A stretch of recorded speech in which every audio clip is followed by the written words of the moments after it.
Hello, and welcome to another installment of playing Crusader Kings 3 on the hardest possible rule set. At the end of last episode, our character died, and so we're going to be starting this episode with a real focus on succession. We really want to make sure that our succession is as smooth as possible and that we can go back to conquering activities and all the other stuff we want to do. I like pinning myself, my wife, and my children. Myself and my wife, so I can remember what our ages are, what our health is at a glance, our children, so that I remember to educate them properly and don't neglect them. Unfortunately, it looks like these children have already been neglected to some extent. We talked last episode about, did it make more sense to focus on our prior leader's children, our focus on this ruler's children, which have been our grandchildren last episode, and we mostly focused on our prior ruler's own children. So we've ended up with some characters that don't necessarily have great stats, or at least not great personality traits. I mean, arrogance not really a trait you want to have. Zealous is actually okay for a martial character. At least she did end up martial. You can see that this son already has a vengeful trait. At least he's martial. And then our other son here is diplomacy focused. Again, probably should have paid more attention. At least, certainly in retrospect, should have been educating our grandchildren instead of our own children. But what's done is done. I think even though he is not really someone we want to play as, actually I think our daughter has both genius and beautiful traits. Our goal is certainly going to be to marry her to someone who's Herculean, ideally someone who is Herculean and has some sort of intelligence trait. Of course, in this game, we're playing in a male-dominated culture, religion, so there are going to be some limitations, disadvantages of playing a female ruler if we end up playing her. But again, I think we can start educating her now. We will send her to university. We have plenty of gold, and our hope will be, frankly, that we have another male child with our wife who is genius and beautiful, or at least handsome, and that our current daughter Hema will not actually be the character we play. But since we just don't know that, let's go ahead and select her as our heir now. And of course, we want to select her as our heir because we are on house seniority. And if we don't pick one of our children to be our heir, then we'll end up with our oldest house member, who is someone where we have no idea what kind of personality traits, stats, or education they have. And again, we talked about succession is the most challenging part of playing on regular. Here under this hardest rule set, it's the second most challenging, with dealing with scourge conquerors being the hardest. So we want to take our time. We've obviously paused the game, really see what decisions we want to make here. Our character's obviously a martial lifestyle, as probably all of our characters are going to be. We got pretty lucky here in that he went down Serve the Crown, which gives dread, and then Hard Rule, which really helps against factions. They have to get more military power, and we get siege progress when proceeding against revolt. So Soldiers of Lester's Fortune also incredibly helpful. So the AI really set us up here with the best traits to handle factions and vassals upon succession. We will make him chivalry focus, really for the advantage. He'll be leading his own army, so chivalry is very useful. See, I'm romancing my wife. We will train for a tournament. Hopefully, because this character is relatively young at 32, be able to train for multiple tournaments. We'll develop our capital. We will be going on a university visit, but not at this moment. Instead, the main thing will be to go on our coronation. Don't want to be a rival with anyone. Rivals try to murder you. Look at our courtiers. Make sure all our positions are filled.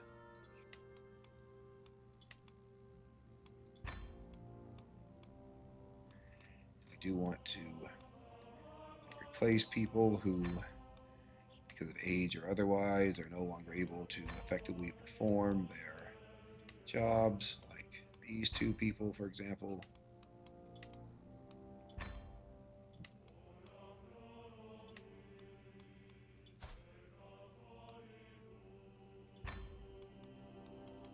Get another court artificer, like appointing them at least if they're good.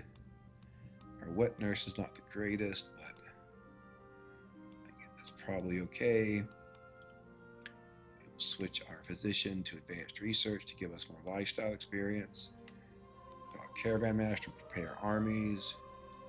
Put our master of the horse on war horse grooming. Have these to improve our effectiveness in combat in case we have to fight against any rebellions. And we want to go down here and see what we can do actually to prevent those rebellions. We're currently holding too many duchies. We definitely want to keep the Duchy of Bohemia under all circumstances. Also the Duchy of Lower Lotharingia. And in the last game we had taken Cologne. Cologne is a useful county to have, primarily because it has the Cologne Cathedral. You can see it has a range of bonuses, including knight effectiveness, also some renown, good bit more piety, and so it's really useful to have. It also houses the duchy building for this duchy, and so by holding Lower Lotharingia, we can take advantage of duchy building, which is very powerful. The problem with holding Cologne is it does mean we're trying to hold 7 holdings. Our domain limit now is only 3. We will increase that through various ways soon, but we're probably still going to be over the domain limit, and that domain limit's really hurting us in terms of not having as many levies and taxes. And so it could be the case that we'd want to give away either Cologne or give away some of the territory here in Bohemia that we have so far all kept. So for now, I think let's hold on to Lower Lotharingia. We are going to be giving away some of these other, our 2 other duchy titles. I talked before about giving titles to dynasty members. I don't think there are any dynasty members in Upper Lotharingia, so we will just give it to the count who currently holds the county that has the duchy building. We've also held Moravia for a very long time. It's a duchy with a lot of counties. Sort of hurts to give it away at this point, but I think that is what we should do so that we can reduce the opinion malice we have with our vassals.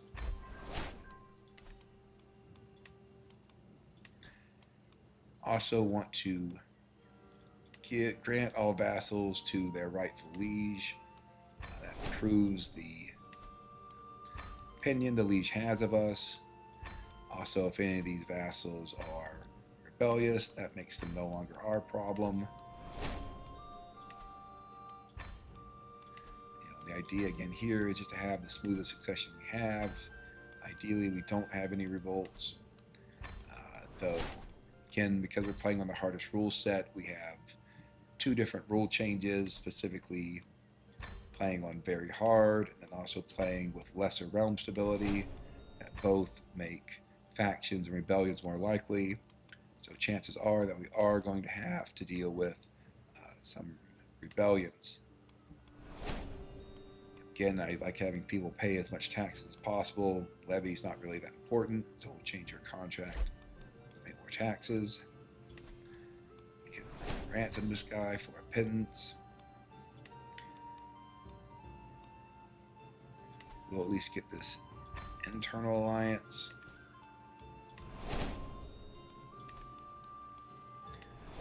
One thing we can think about here is our daughter is already betrothed. That's fine.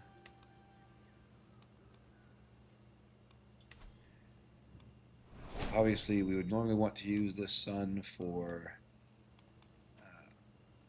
to continue our genetic program.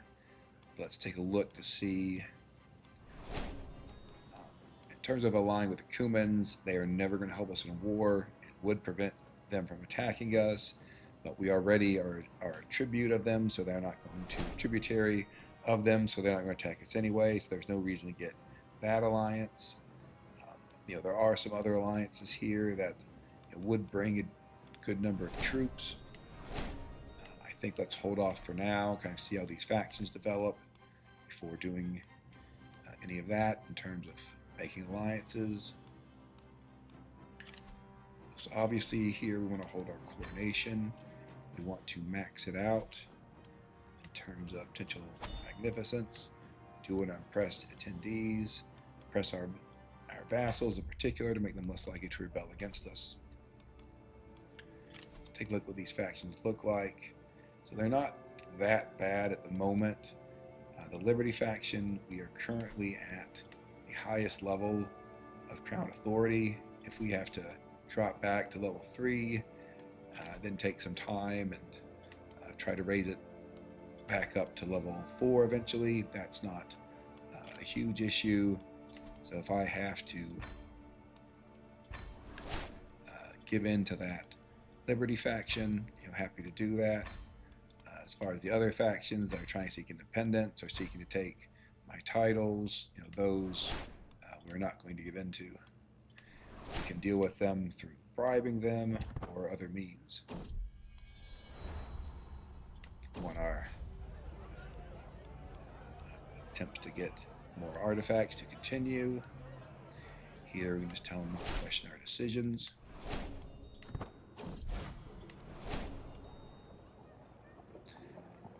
I think getting more piety will be good. Make the Pope like us more as we get more levels of devotion. Give us more piety to have the Pope give us claims. So I think that all works.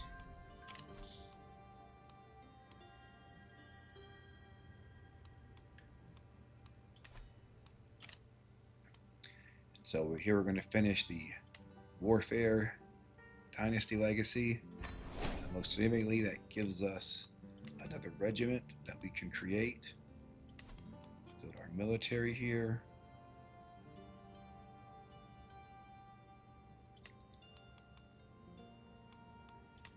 Let's see, House Guard has 46 damage, 49 toughness. We just are able to make those now because we got to the end of the martial tree. I think though the question here really is, do we want to build House Guard or do we want to build another regiment of armored horsemen? Armored horsemen are very powerful. They do have some limitations depending on the environment. We do already have one full-size regiment of armored horsemen.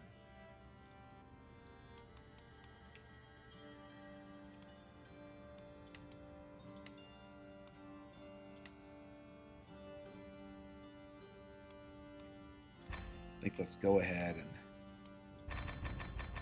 get a max regiment of the House Guard. For now, we have enough gold that later on, if we want to delete that regiment and make something different, we can do that. But making that regiment now will also increase our military power, make it more difficult for vassals to satisfy the faction threshold to actually rebel against us. Now we move on. That's a good book that helps us improve our martial lifestyle experience. We already have one book that provides a tiny increase to monthly martial with a good increase in prowess. We'll change out this other book to the one that improves our martial lifestyle experience. And we'll wait on our coronation to commence. Guess we have a lot of detractors because we started at a pretty low level of magnificence. Here is certainly our archbishop to do it. Get opinion with him. We can get this dagger. Probably more helpful for intrigue characters, but you might as well get it in case we need it at some point. Here, like the increased magnificence.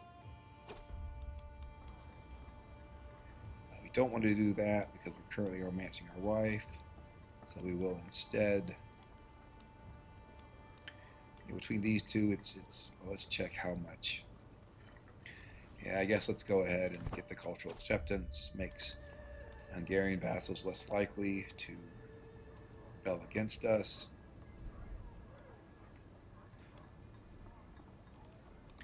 Here, so long as it does not cause me to lose gold or otherwise hurt me, I usually assent to these. The reason is to avoid getting opinion loss with other petitioning guests. So we will assent. Same thing here, and here again, I affirmatively want additional cultural acceptance, so this is a good petition to assent to. We'll take the first option for the increased magnificence. Here, we'll try to get the increased magnificence.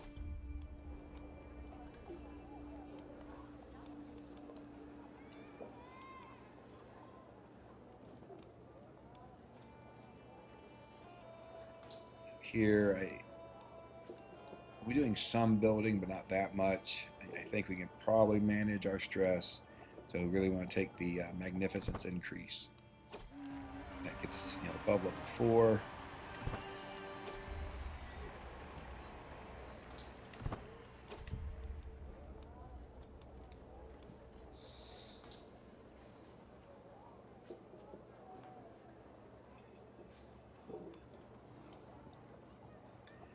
And again, if we wanted to duel this guy, we really should be able to succeed. Obviously, our prowess is just massively higher than his.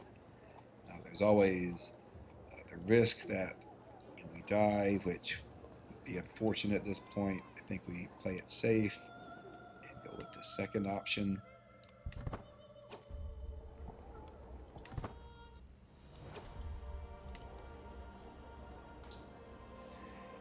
Probably not going to need to be demanding anyone's conversion. I think we'll just get this increase in piety. We talked before about we want to go up levels of devotion. See how bad these factions are. Not very. So we continue with our coronation and hope that at the end of the coronation, the factions might even just go away. If they don't, I think we'll be able to handle them either through bribes or otherwise. Keep our wife for now. She should be fertile for at least another 7 years. Talked before about how ensure peace is the one I usually go with because of the domain limit increase, and you also get an increase in development throughout your realm, so just very powerful. It'd be nice if we could get 2 more magnificence and get all the way up to maximum magnificence. We have an adventurer brought back a pretty good artifact. Let's see what we want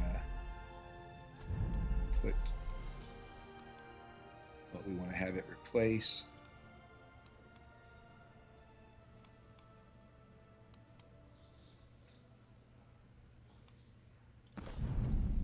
Could also put up that skull if we wanted to get some more dread. Speaking of dread, let's make sure that our executioner and bodyguards are all generating dread. They are. Dread good to scare any rebellious vassals back in the line. Here, guess let's get a little bit of diplomacy, lifestyle experience.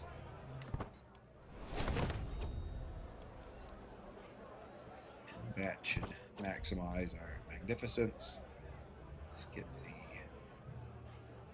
faith of our supporters. Reign begins. We get impressive coordination for 20 years, which has very strong benefits.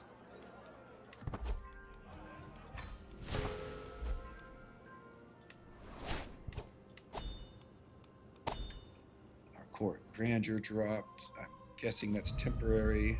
Yes. I think we can go ahead and max out all of our amenities. Helps make sure that we stay at the highest levels of grandeur, among other benefits.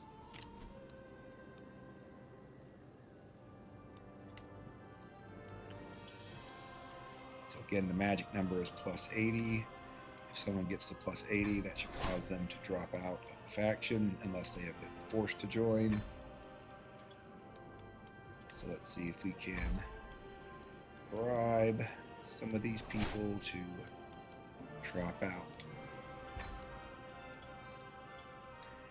And even if this doesn't eliminate the faction entirely, it should weaken it. That will make it even easier for us to defeat them in a war.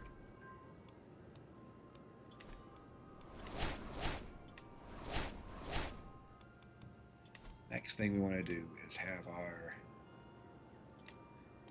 ruler go to university.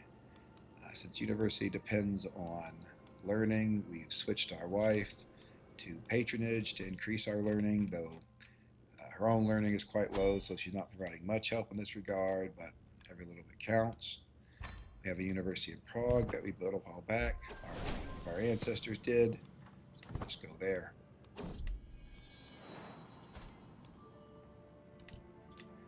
It's a very good niece. We'll see if we can find her someone who is Herculean or at least robust to have her marry.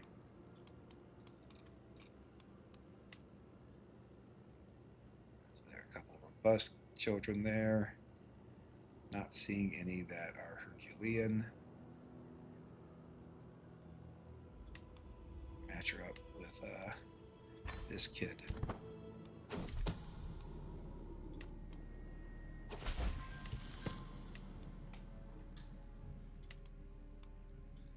One thing, I start educating my daughter, but we should try to give her good personality traits.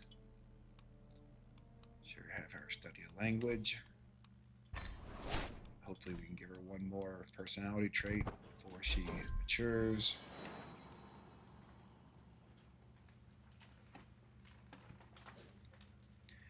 Again, maybe we'll have a great role play story about how we had a great woman conqueror. I think we'll take the top one, really want to increase our studiousness as much as possible, even though that's quite a bit of stress. If we get too stressed out, we can just go to host a feast immediately after our university visit is done.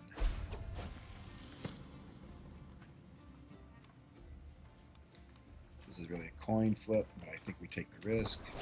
Did not work out, unfortunately. So usually that's a big jump in studiousness if it works, but we didn't get it, so may end up with a not very successful university visit here.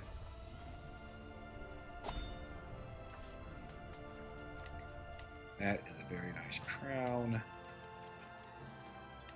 Almost certainly better than the one we're wearing now. Yep.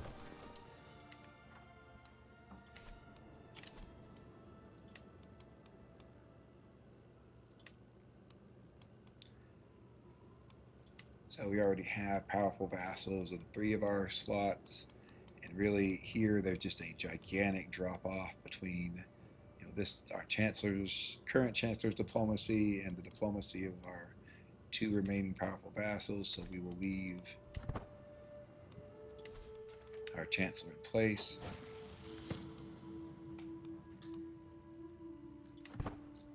Again, increase our studiousness.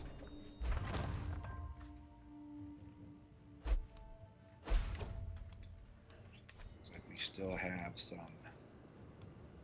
factions that might want to pop off.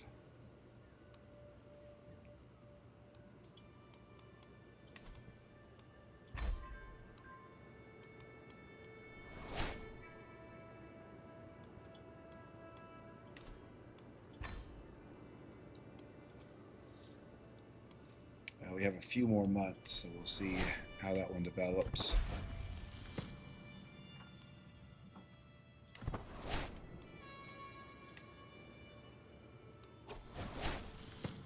Okay, so this is great. Even though we only got up to level 2 studiousness, I think we got lucky here and became an Exalted Warlord. Exalted Warlord gives us another domain limit and just has some immensely powerful military abilities. Army movement speed increase is great. Army siege weapon effectiveness even better. Obviously get some advantages here in terms of lifestyle experience. So I'm a bit surprised that we were able to get Exalted Warlord, but happy that we did. So that really sets us up here. For the rest of the game, we will finish out this tree primarily because we want to get absolute control for another domain limit.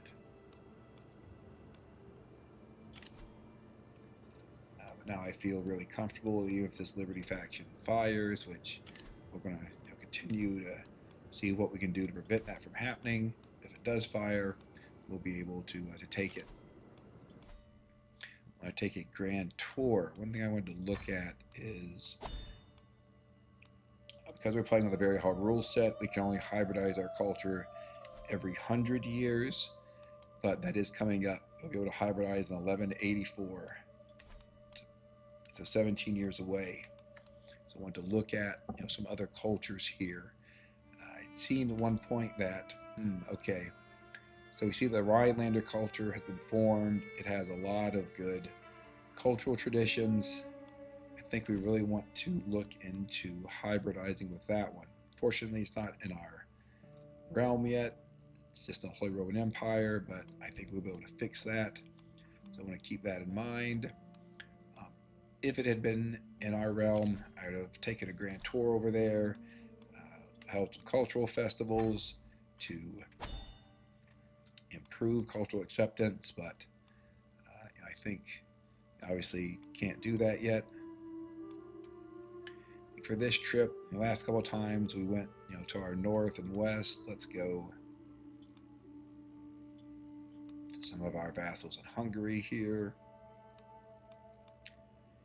Prefer to go to dukes.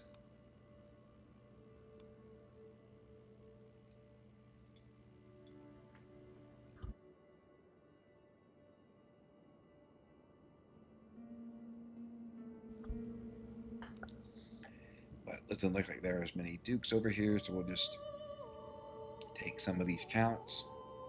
It's no big deal.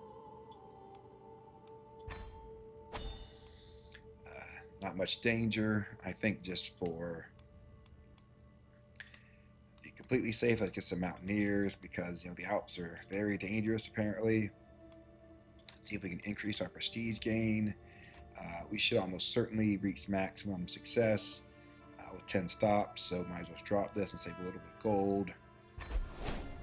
No reason to spend gold if we don't have to. See, about 4 years left on our oath. And we'll go here on our grand tour. Grand tours are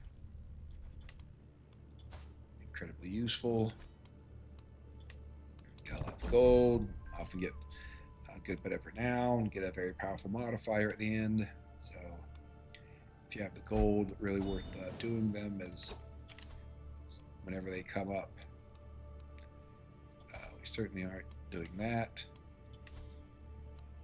We will try to see if we can get this gentleman a good marriage to someone with good genetic traits. That woman is great. We need to marry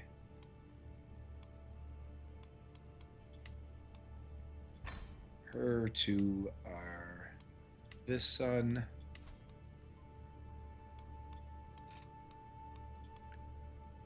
Yes.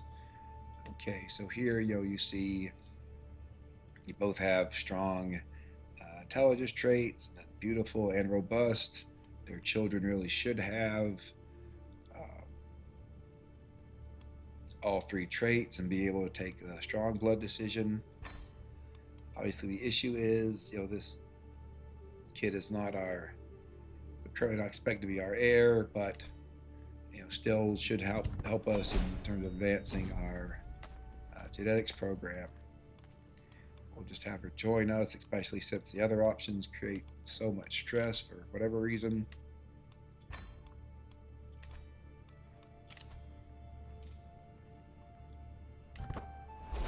Liberty faction is just not going away.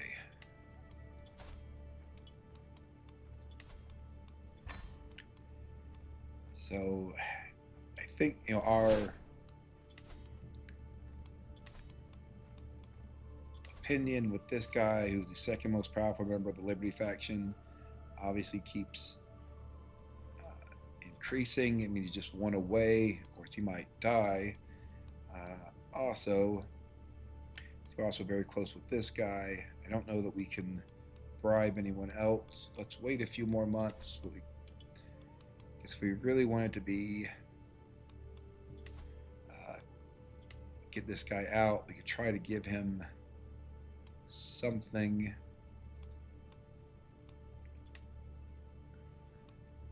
This is a poor quality artifact that we would just destroy anyway.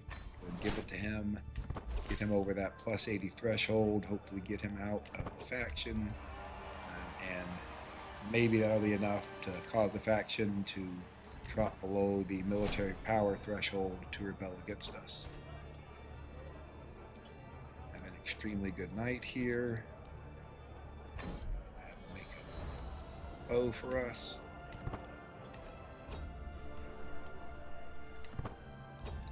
Try to get more. I guess maybe this guy's already at maximum gold.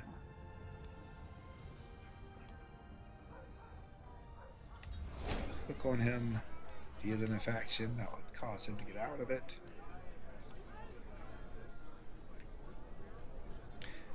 Here the cultural acceptance is already incredibly high, so let's go with this one for the extra piety.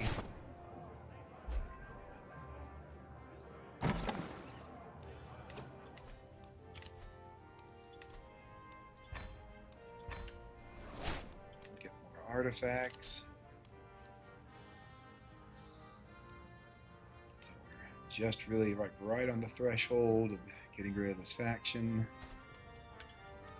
Speaking of artifacts, let's see if we can give this guy something that would cause him to like us enough. That was a good example. We're never going to use that weapon. So hopefully that resolves that faction. And we can fulfill our oath.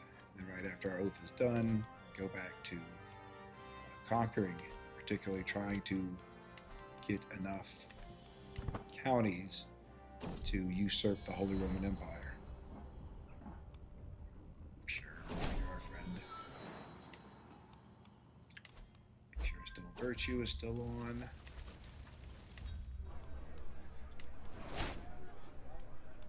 Here, their gifts are almost always terrible, so just take the gold instead, and then not give them anything in return, unless they're a member of a faction. It shouldn't matter too much that they lose a bit of opinion of us.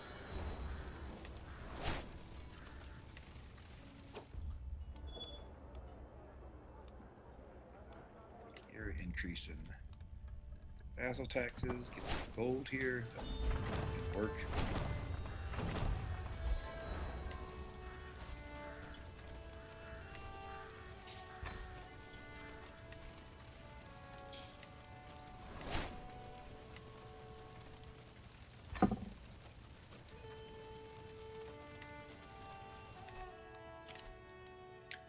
We're not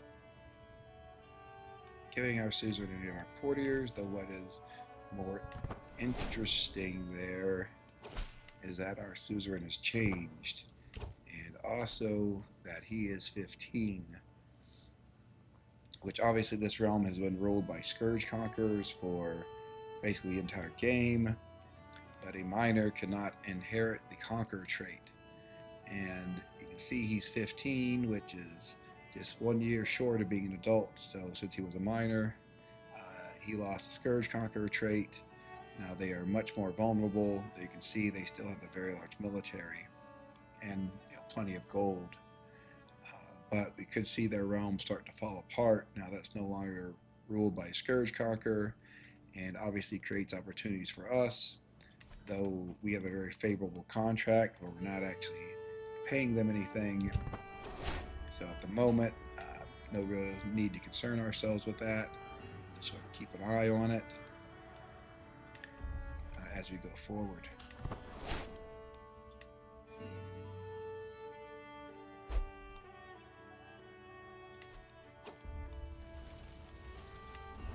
And you can see that our factions have all dropped below the military threshold they need to rebel against us. So that's good.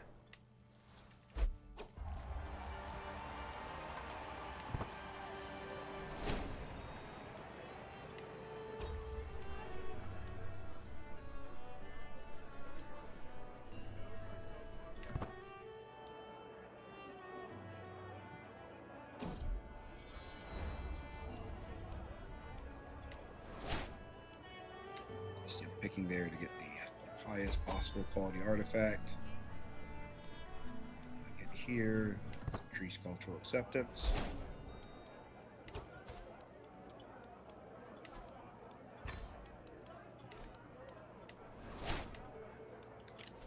The faction has popped up again.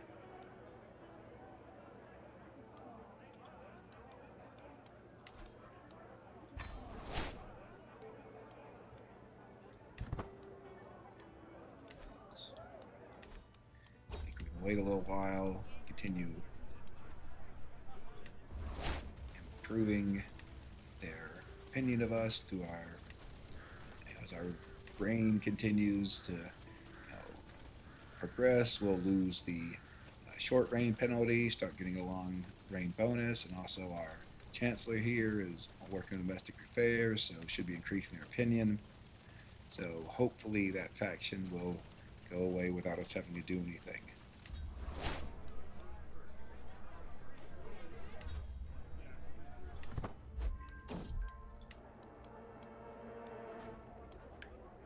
Here, really you don't like going to these. All you're going to do is have your money stolen. So I think we take that option. Again, he still ends up stealing our gold.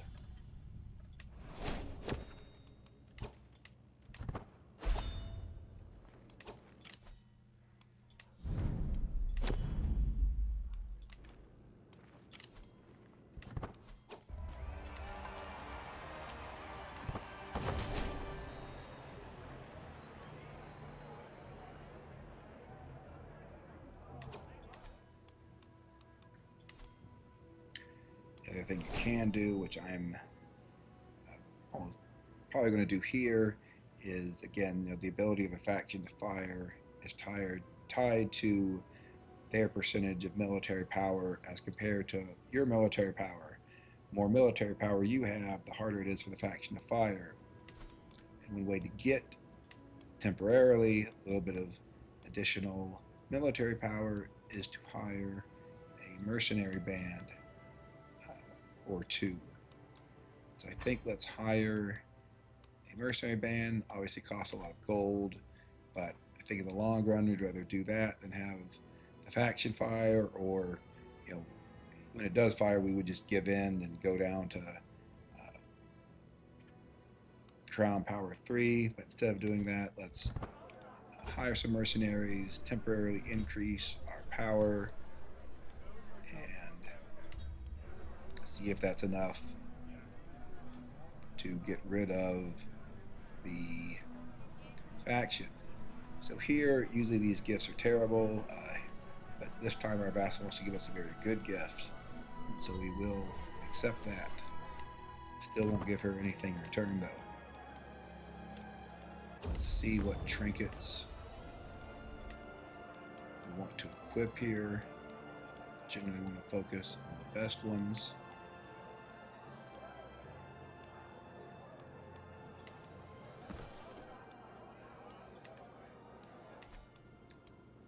Also, we got a good furniture artifact. So we will display it.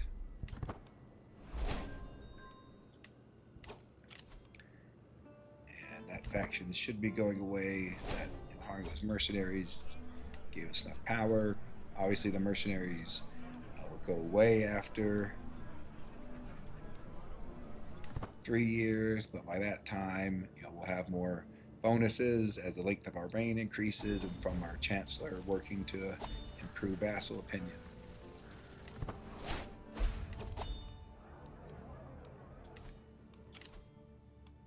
Also, gaining absolute control, increasing our domain limit should also improve our military strength. Okay, so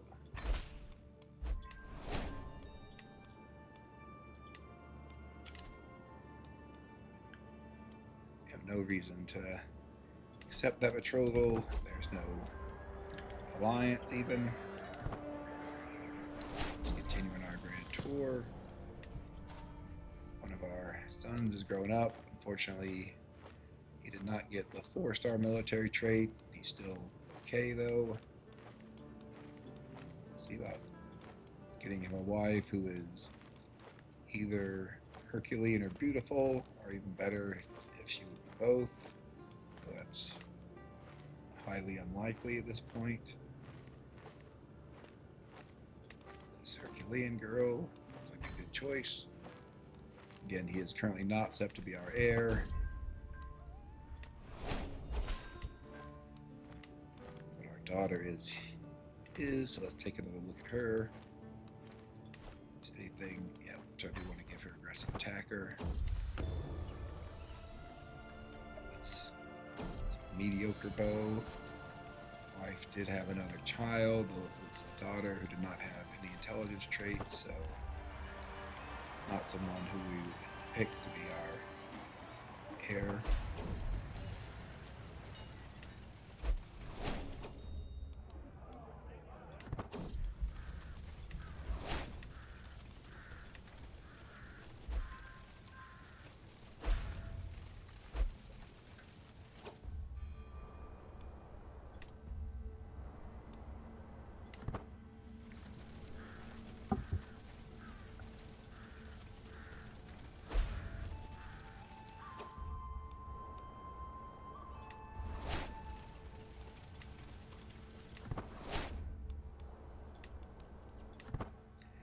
Again, these prior decisions, just looking at what would give us renown, and then what would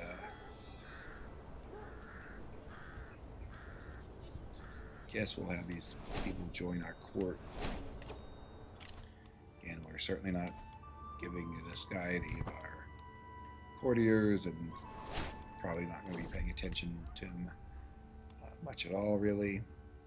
Okay, we'll take this decision since we have a very high chance of success.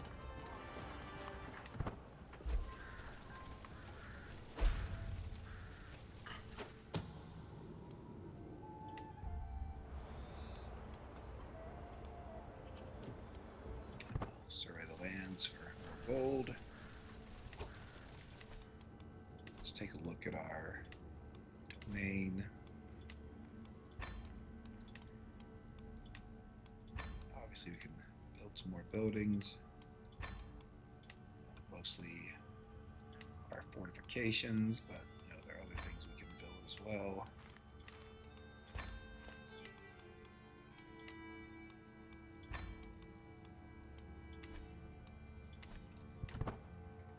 Probably also want to look at whether our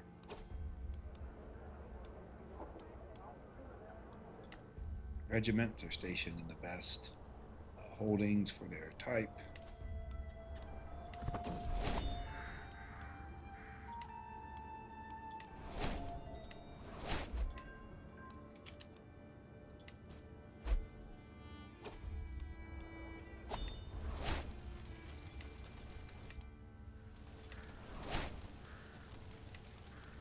So we have some raiders. I am relatively confident that attacking raiders does not reset the timer for fulfilling your ensure peace oath. We will just raise our men-at-arms and go obliterate these raiders. It looks like our vassal might get to them first. Either way, the raiders are gone. Let's just make sure that we are still... Yep, so it did not reset. Got advanced bow making, which is very good. Very strong tech. Because we have advanced bow making, we can build crossbowmen, and now we will get rid of our pikemen. Pikemen counter some forms of cavalry, but they themselves are countered by armored footmen, and armored footmen tend to be the backbone of all armies, and so if you have pikemen, they're almost always going to be countered. And see, crossbowmen themselves counter heavy infantry and heavy cavalry, and also archer cavalry. So very useful, especially if you do end up fighting against the Cumans at some point. So we will max out our crossbowmen.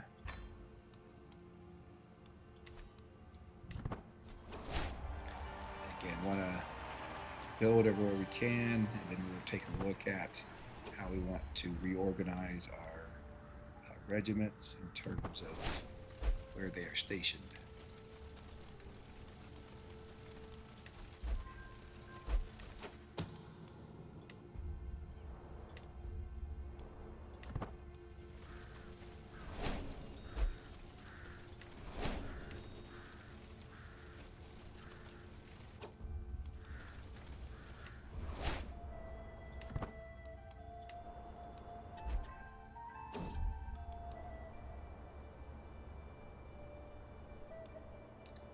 Normally I tear down the ugly statue to get rid of the development growth penalty.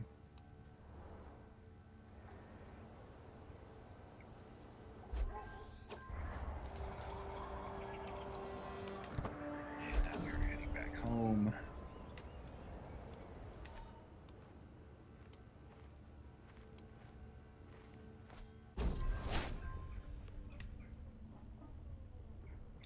See, we got this great modifier and the 450 renown, along with increased opinion with all the vassals we visited.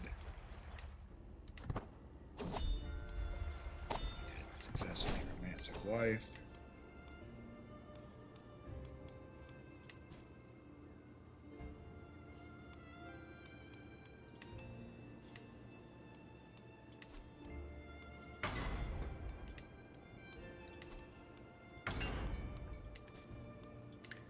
Normally we'll repair artifacts that are blue or purple, and then destroy artifacts that are not.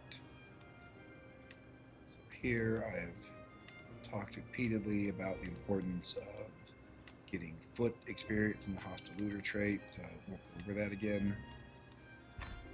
We will load up our grand tournament here with activities or events that will give us foot experience, and then we'll maximize these two. The first one to minimize the chance of us having some negative event that kills us, and then this one to get the best possible artifacts. And we will focus in on our grand tournament.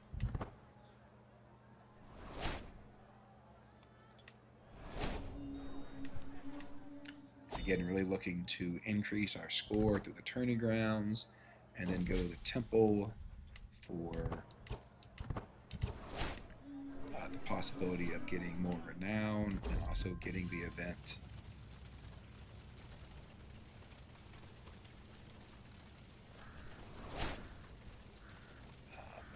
that can increase our monthly lifestyle experience. So here, I think given our daughter currently is our heir, probably do want her to be an aspiring blade master. This is a pretty big penalty, but I think we accept it, and you'll have her be trained. Let's see if we can give her another personality trait.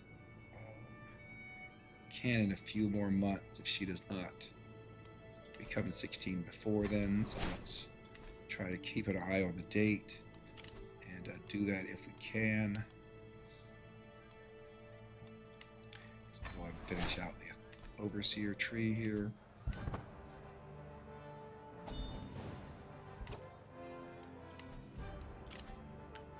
Another betrothal that there's no reason to do.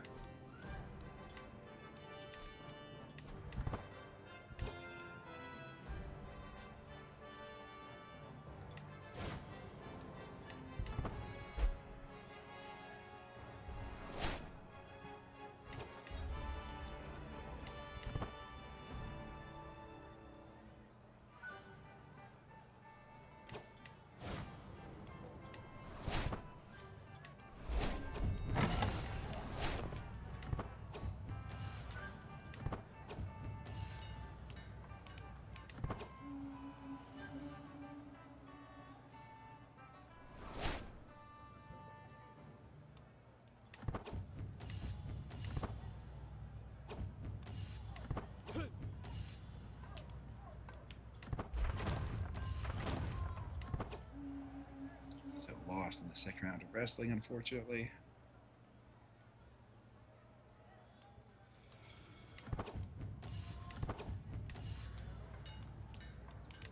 Heard some of our buildings were completed. Can't build any more. We'll sponsor this person for an artifact. And go back to our tournament.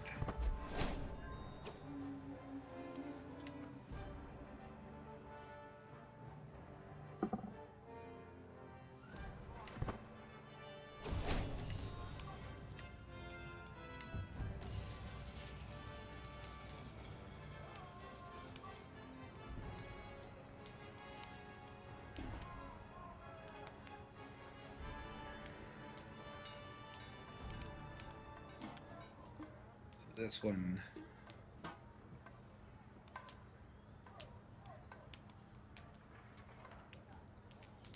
there's not a lot to distinguish these three.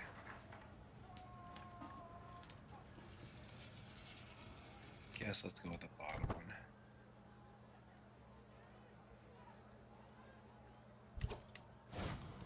And here is the event that we wanted that gives monthly lifestyle experience, so that's very beneficial.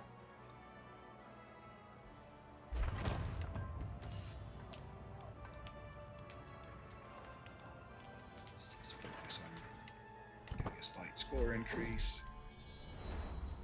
For this one, let's get more piety. Have more piety and a high level of devotion, so the Pope might give us claims. Usually here, I just go with the bottom one to avoid the low blower trait.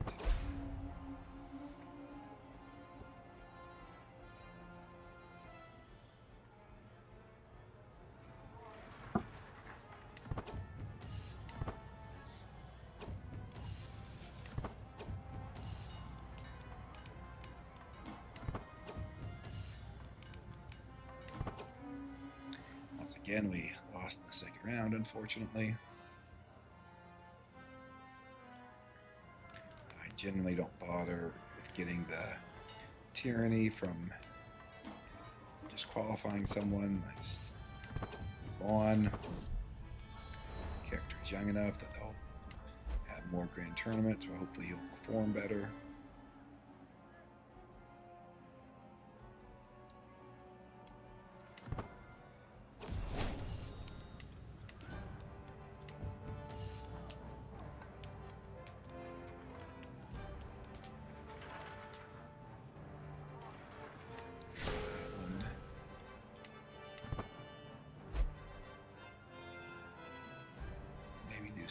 Different, the tent camp, which is another way to get more score.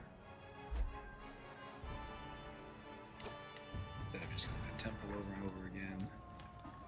Here, we'll do this to have our score increase slightly. Of course, forgot to try to make our daughter diligent or brave, but it's what it is at this point. You know, she did become a 4-star strategist. We will see if there is someone who has both an intelligence and a physical strength trait like Herculean.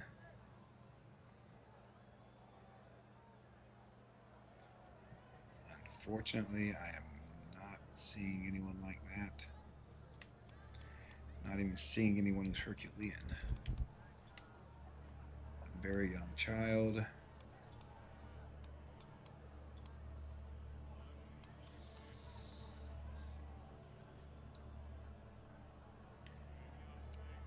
You almost feel like you'll really have to marry her to someone who's Herculean. So at least potentially their children will be able, will be able to take the strong blood decision. We'll see how this goes. Again, ideally, our wife would have another male child who is intelligent and beautiful, but no guarantees that happens.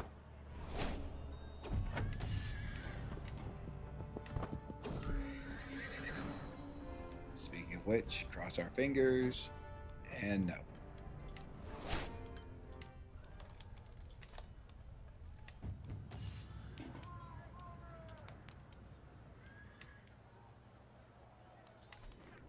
Check our succession to make sure everything is going to our daughter. It's too bad we didn't have a little more time with her, or that I did not remember to try to give her a 4th personality trait, but if we do play her, we'll no longer be able to give everyone diligent. But that's just a mistake that we live with and move forward.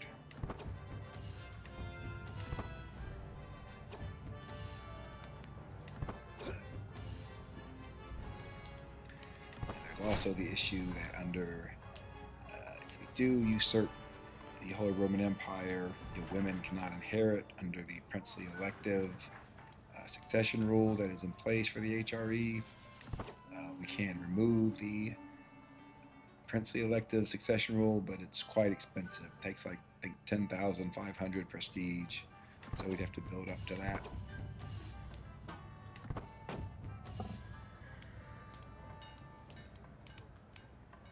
Just do our best here. Son from our elder daughter, not the one that's going to be our heir, at least currently.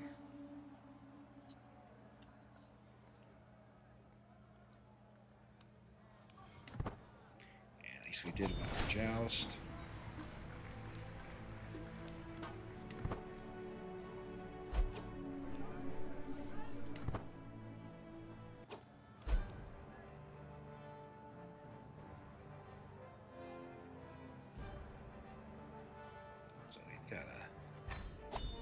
Okay, pedestal item. Let's see if we want to display it. Let's display it there.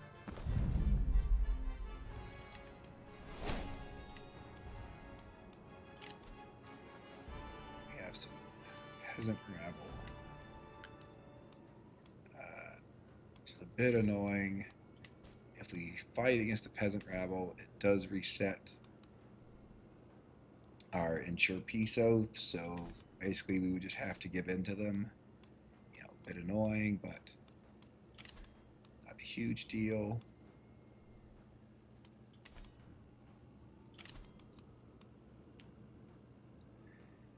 I usually don't like going just to one event, grand tournaments, but this is close enough. I think we can go ahead and do it. And we're really waiting for the ensure peace oath to complete, and that's about another year. So if we didn't go here, we'd just be doing some other activity. So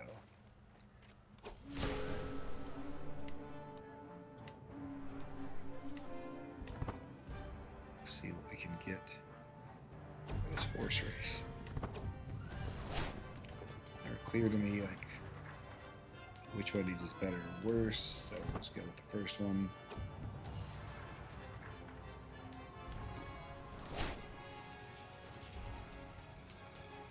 I do like the travel speed for 25 years, quite a while. So I think let's go with that, even though it's relatively expensive.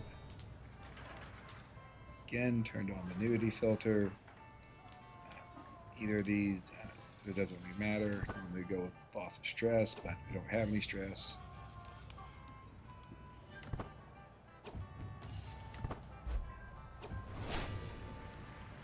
It looks like we did in fact succeed.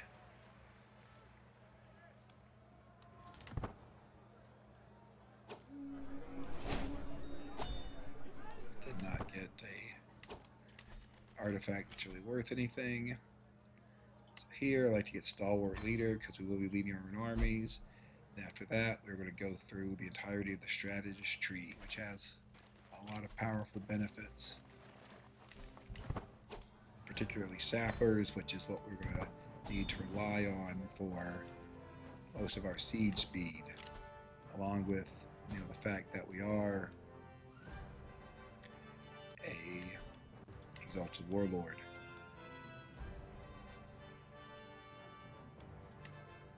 This guy, we can give him this, betroth him to this young girl who's Herculean.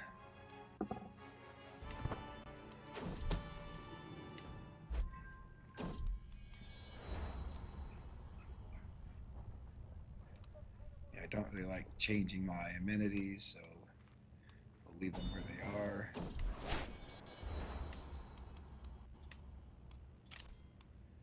Again, not giving this guy any courtiers because I don't think he can do anything about it at this point, particularly since we have crossbowmen that will help counter his forces. I can see we're high long on foot and horse, but not at the max.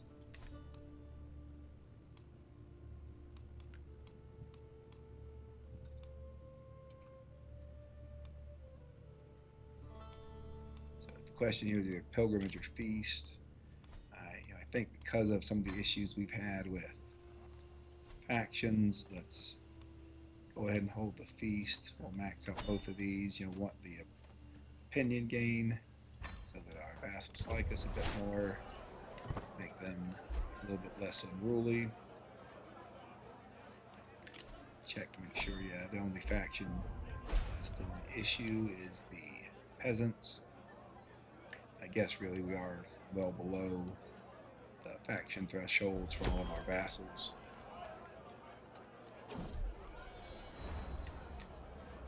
We'll spend the money to make our inspirations better, hopefully get better artifacts.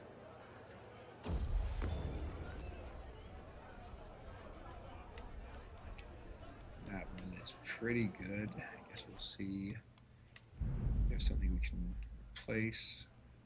I don't know. I think let's leave those as is for now.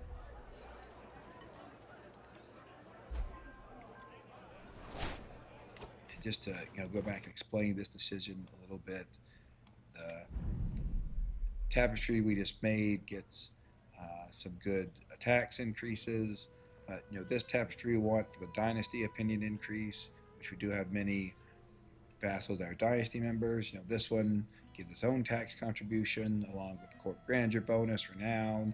It's purple. It's very good. Our own dynasty banner also gives renown, some vassal limit. So I think the tapestry is made is good, but it just doesn't outweigh the three that we currently have on display.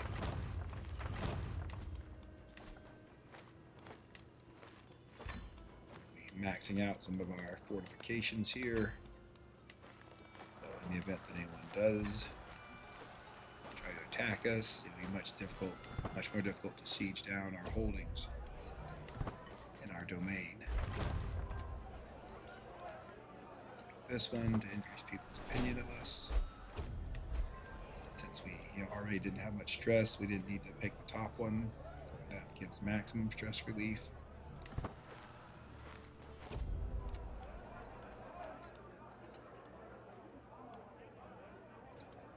Guess we'll go with this one for the extra prestige, which we may need for our daughter to eliminate the HRE princely elective laws we talked about earlier. So here we get The Ensure Peace Oath, just extremely powerful, which is why I almost always pick it.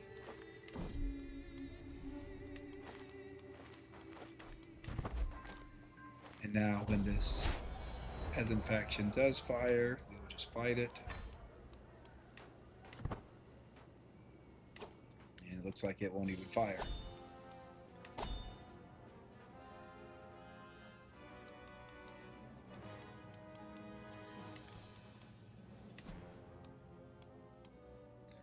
Now let's take another look at where we want to station our regiments. Retinue Vanguard is probably the most powerful regiment, so we want to station it in place with the best advantage.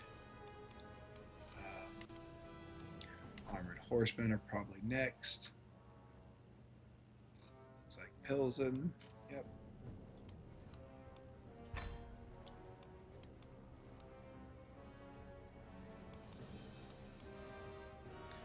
Our crossbowmen, I believe there was.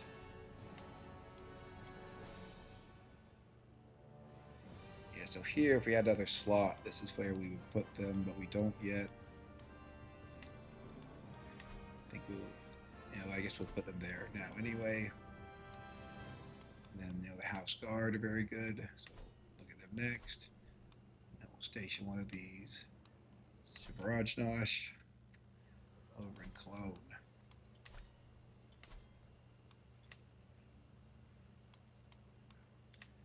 Also, we will change Cologne's duchy building. Very likely to military academies. Gives us some knight effectiveness, a few more knights. Also increases the size of our regiments. There are also arguments for some other military building, like either jousting grounds or rural armories is fine. Crown smithies is good for heavy infantry bonuses. But I think for now, pick the most flexible one and go with military academies. We don't need the siege workshop that was there, since our siege equipment is stationed in Kaslav, which gives a bonus through the mine.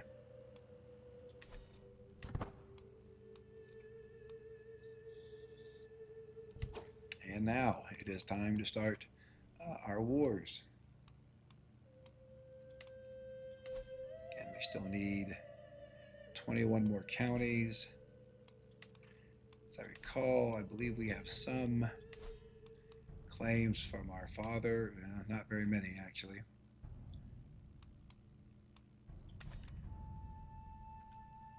Don't have a lot of piety. I think maybe what we want to do is start cleaning up these small nomadic realms in northern Germany.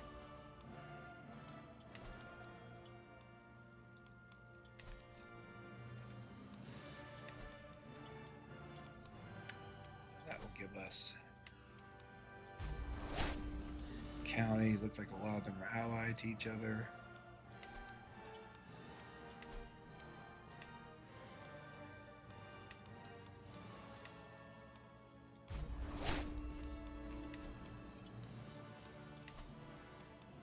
Okay, well, this is probably more than enough.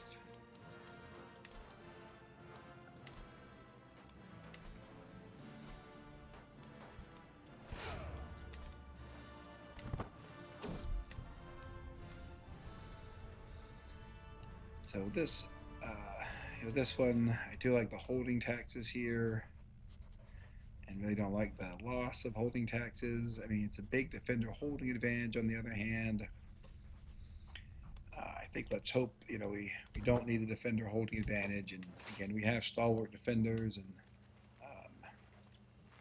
which does improve our ability to fight defensive wars. So I think that should be enough. We'll snatch up these small little nomadic territories that Kublin spit here after they took over North Germany.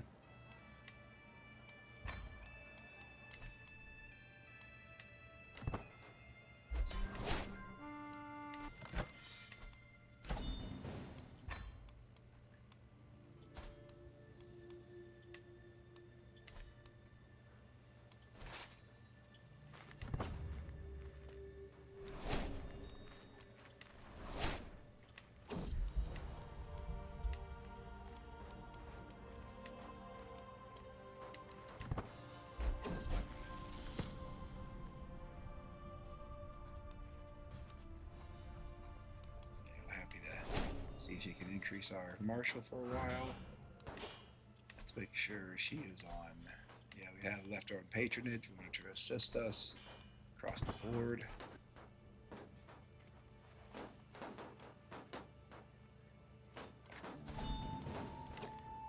We have 6 children. We should probably be able to have a couple more, but like I said, our wife is getting older.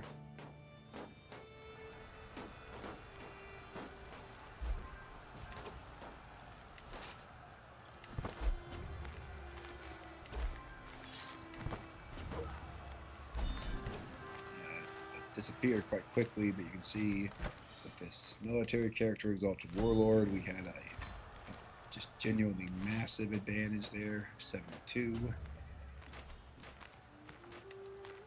Paderborn temple has to go to a priest, but these other 2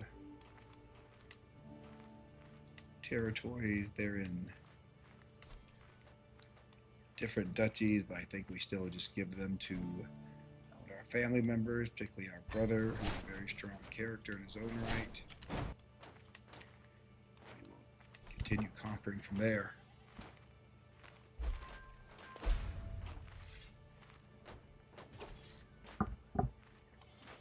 Don't need any help winning this war.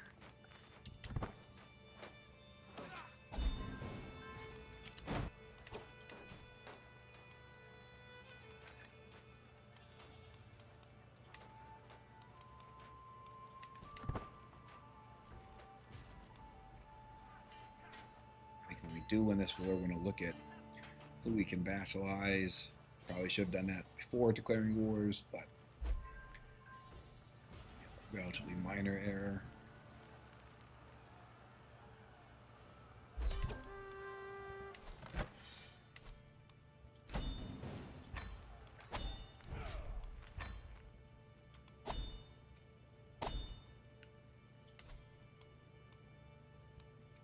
Let's see where. Give our brother some more land.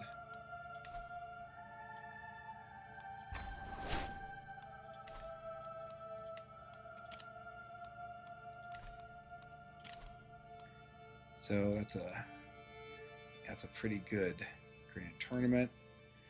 We will want to take the time of our conquest to go there. It's not very far away, so that all works out. Also look at vassalizing some people.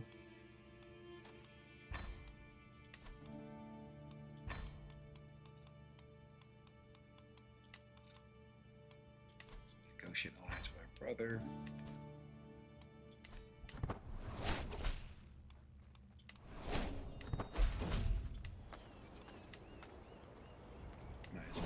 Terrain expert. Yep, we can easily put out the fire, so we'll pick that option. Work together, gives a lot of prestige. Let's check on how the Cumans are doing post Scourge Conqueror. See, they're facing couple of wars that are not going well from them. They have extremely little gold. Still do have a huge army. Huge army is probably taking most of their gold. But I think if we ever had to fight them, we would be in a strong position. So after having to spend so much time tiptoeing around them and really making decisions like breaking away from the HRE several episodes ago, that was really based on needing to somehow pacify the Cumans so they didn't attack us. After all this, them bullying us, I think at this point that has come to an end. And if they did try to attack us or do anything, we'd be in a very strong position. And of course, we all share their tributary. But under our tributary contract, we're not paying them anything. You can see under our monthly expenses, nothing is going to tributary taxes. So there really isn't a reason yet to try to break away from them. My guess is that what will happen is that they will largely fall apart, and the tributary relationship will disappear on its own without us doing anything. But eventually it comes to it, and you do want to do something, we'll be in a strong position to do that. Especially with a character like this one, who is an exalted warlord with a very high advantage. Should be really well placed to win almost any battle. Get another excellent female knight here.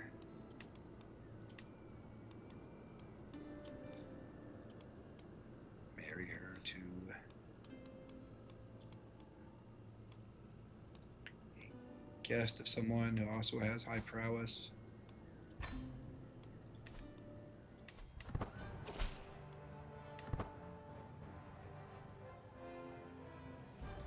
So we can check out the temple.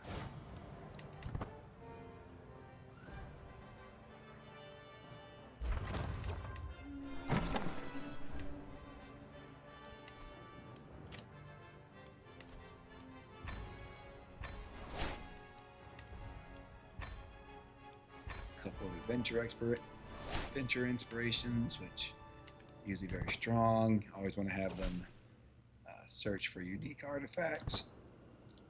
Many of those unique artifacts are extremely powerful. And for this one, I think the best numbers tend to be for the middle event. Middle choice there, so we'll go with that.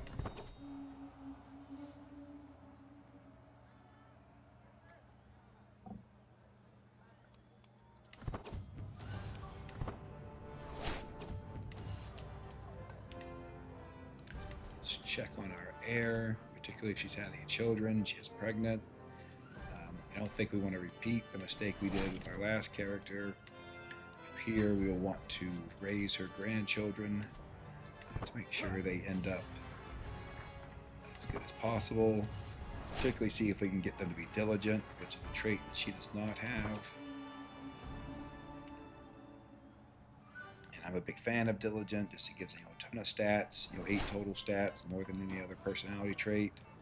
It can create some stress issues, but you can see in our games, every character we've played has been diligent, and we've generally been able to manage our stress quite well.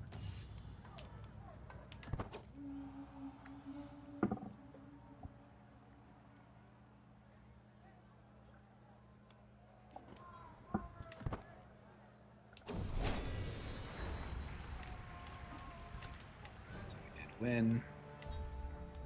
We now have the coin flip as the melee. I mean, the key thing coming out of here is cut from winning wrestling is that we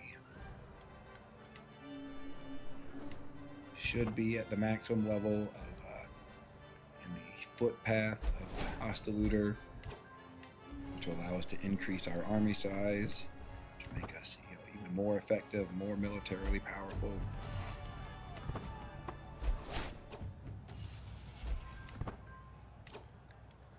So when that event happens where you lose your weapon, I usually just go and re-equip the weapon just to make sure I don't forget to re-equip it.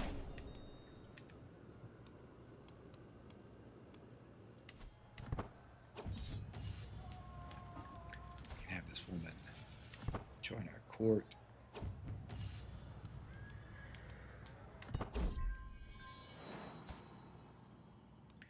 So we have a wife has given birth to another daughter. I mean, a fairly good daughter, but not as good as the one that we currently have as our heir. This is our player heir's daughter. Again, I think after we play her, we want to play a son. Also, you see that this daughter unfortunately does not have a physical strength trait like robust or Herculean, so she would not be able to take the strong blood decision. And we really want our, the grandchild who will become our future player to be able to take strong blood. So if our current heir or daughter does have any children that can take strong blood, that's when we will make sure to educate them, send them to university, make them as powerful as possible. For this, I usually just take the middle one. Hopefully it'll increase its prowess and we won't have to lose any gold. I think it's just better than the other options.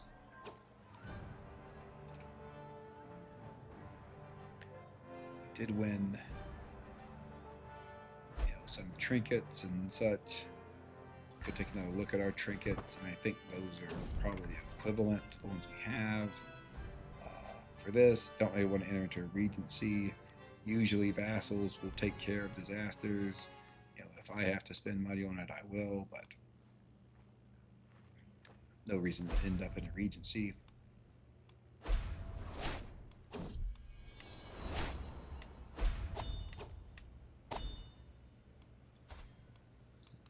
And so as we were talking about, here's our hostile looter experience. We're finally at the maximum foot here. So then we go to our men-at-arms. We can create 2 more in each regiment, giving us a very formidable army.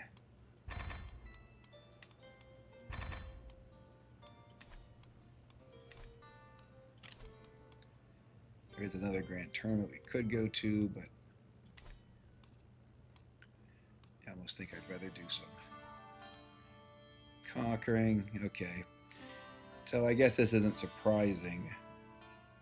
It looks like the Holy Roman Empire has now ceased to exist. It just, yeah, it is not created. Guess we need 2 more counties to recreate it. Let's see if what other, we also need the Pope to like us just slightly more. Let's start swaying the Pope. If we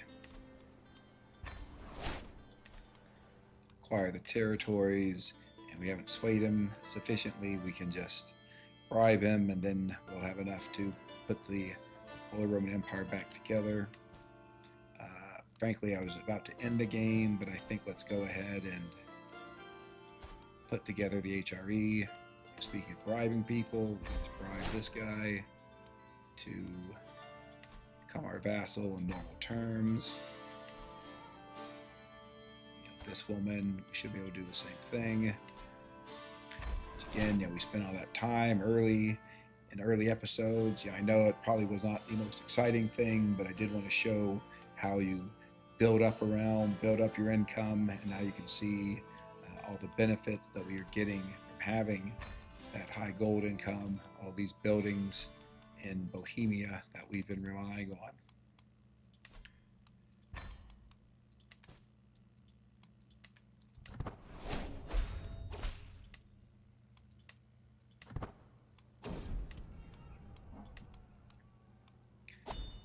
So let's just bribe the Pope.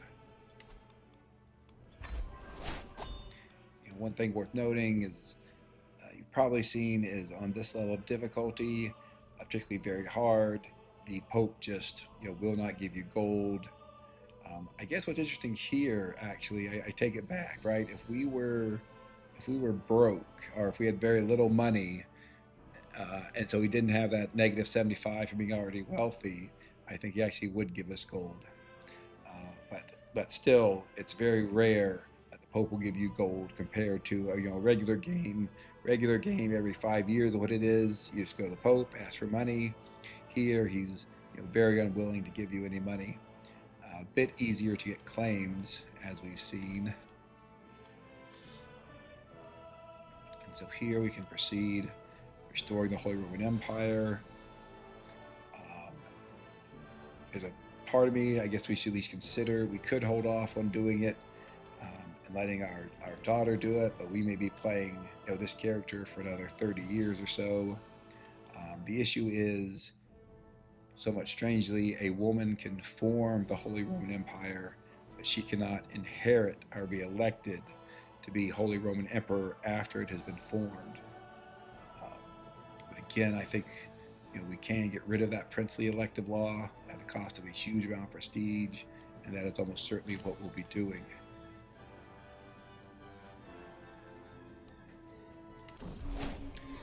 And so here we go.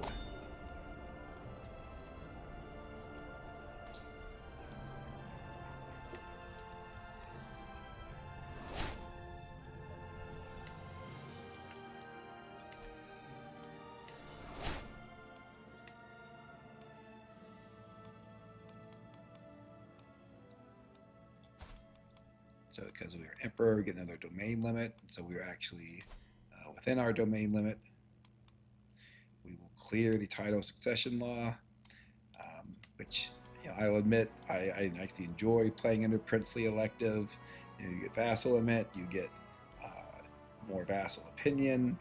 So normally I would just keep it, but I think given the current circumstances where we have our daughter as our heir, clearly the right decision is to get rid of it. The other thing is sometimes becoming Holy Roman Emperor messes with your succession. So let's make sure. Okay, our daughter is still there. When I say mess with our succession, the particular issue is sometimes it'll put it on some sort of partition rather than our house seniority. So we wanted to check that. Now we will request an anointment from the Pope. I actually don't have enough piety to go that way, but we can give him gold.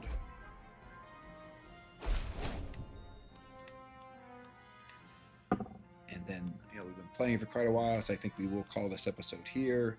We will start the next episode with our coronation as the Holy Roman Emperor. Again, thanks for watching, and I hope you join me for the rest of this series.